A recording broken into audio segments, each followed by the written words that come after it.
Salam gerakan koperasi. Ini yang lagi rame nih. Mari kita bahas tentang polemik closed loop dan open loop. Assalamualaikum warahmatullahi wabarakatuh. Jumpa kembali dengan Normasak. Project 19 hari ini kita membahas tentang koperasi.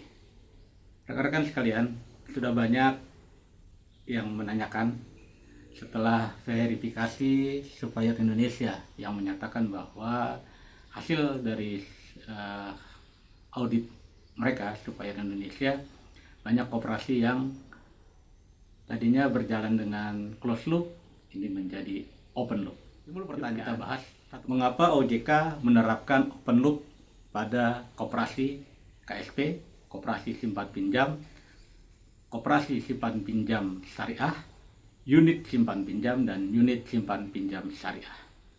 Kita bedah. Awalnya ada surat edaran dari Deputi Perkoperasian, surat edaran nomor 7 tahun 2023 yang mengharuskan koperasi simpan pinjam atau unit simpan pinjam itu diberlakukan sistem closed loop atau open loop.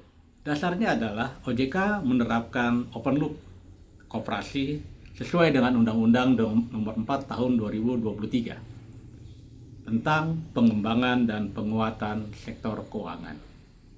Ini di dalam undang-undang tersebut jelas terlihat di pasal 202 dan pasal 321 yang mengatur tentang kriteria dan instrumen penilaian koperasi open loop dan closed loop.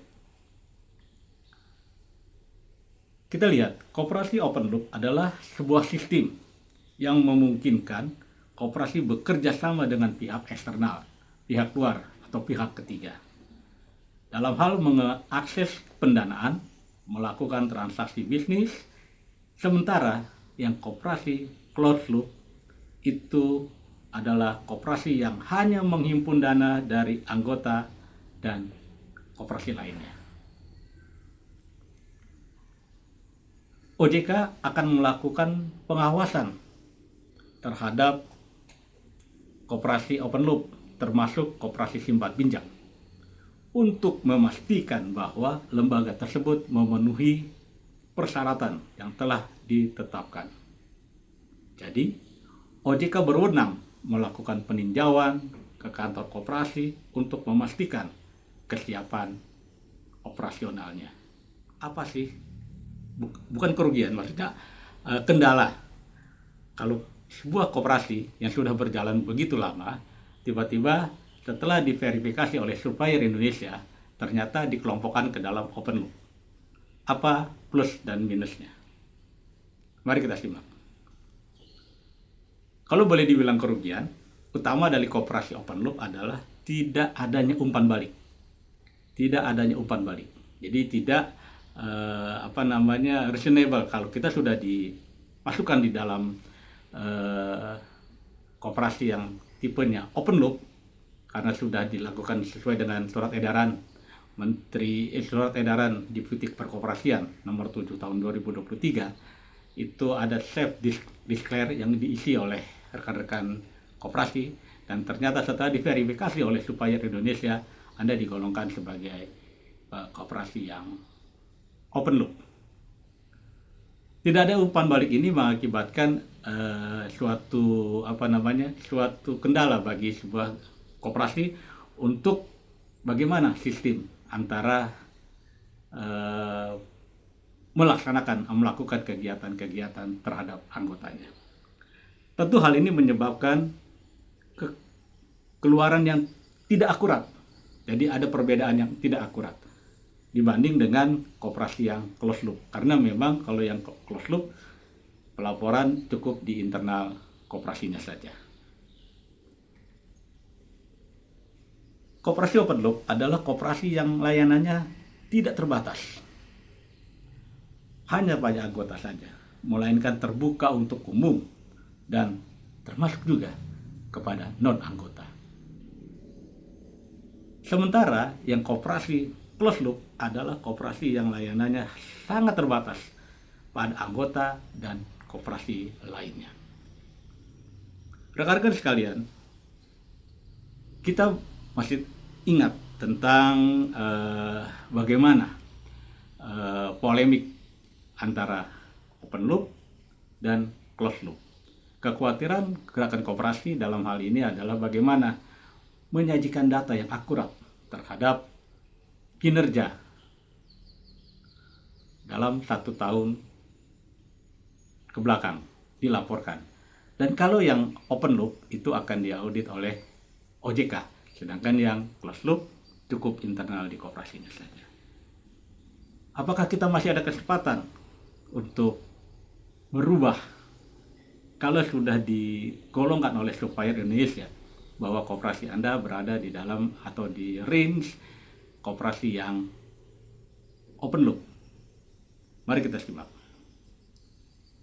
Tentu masih terbuka bagi koperasi yang setelah disurvei oleh supplier Indonesia digolongkan ke dalam koperasi yang open loop untuk kembali ke closed loop. Kembali kepada pertanyaan banyak dari gerakan koperasi.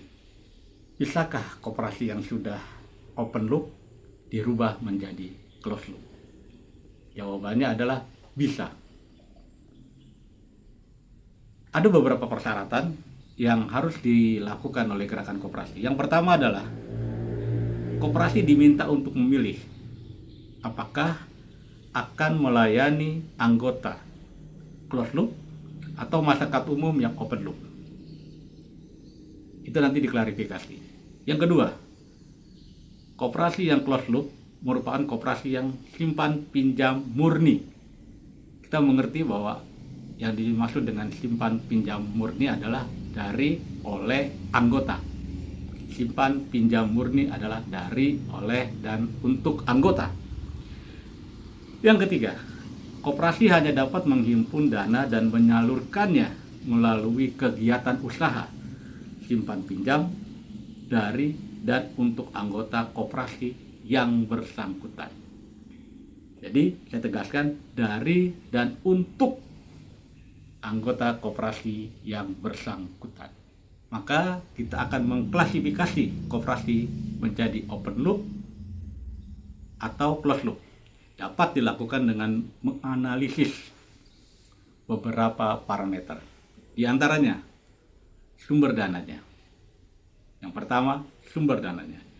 Yang kedua, jenis layanan yang diberikan. Dan yang ketiga, pola usaha yang dijalankan. Oke, kami sampaikan skim yang apa yang dimaksud dengan closed loop versus perbedaan antara closed loop dan open loop. Versus lah, boleh dibilang seperti itu. Kalau yang closed loop, pertama adalah hanya menghimpun dana simpanan dari anggota koperasi yang bersangkutan. Paham? Jadi hanya menghimpun dana dari simpanan anggota koperasi yang bersangkutan. Sedangkan yang open loop itu menghimpun dana dari pihak selain anggota yang bersangkutan dan atau menghimpun dana dari koperasi lainnya. Jadi penghimpunan dana dari pihak ketiga atau dalam hal ini ada juga istilahnya dengan bekerja sama dengan perbankan untuk menghimpun dana.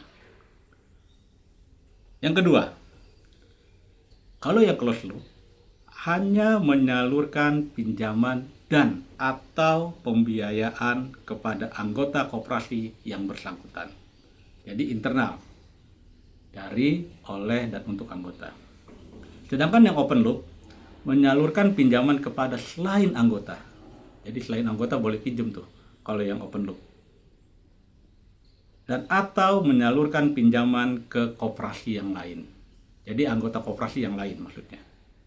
Yang ketiga, pendanaan dari lembaga keuangan atau perbankan tidak lebih dari 40%. Sedangkan kalau yang open loop menerima pendanaan dari pihak ketiga atau perbankan atau lembaga keuangan lainnya lebih besar dari 40% aset, total aset ya, dari total asetnya lebih besar dari 40%. Itu kategorinya sudah termasuk yang open loop.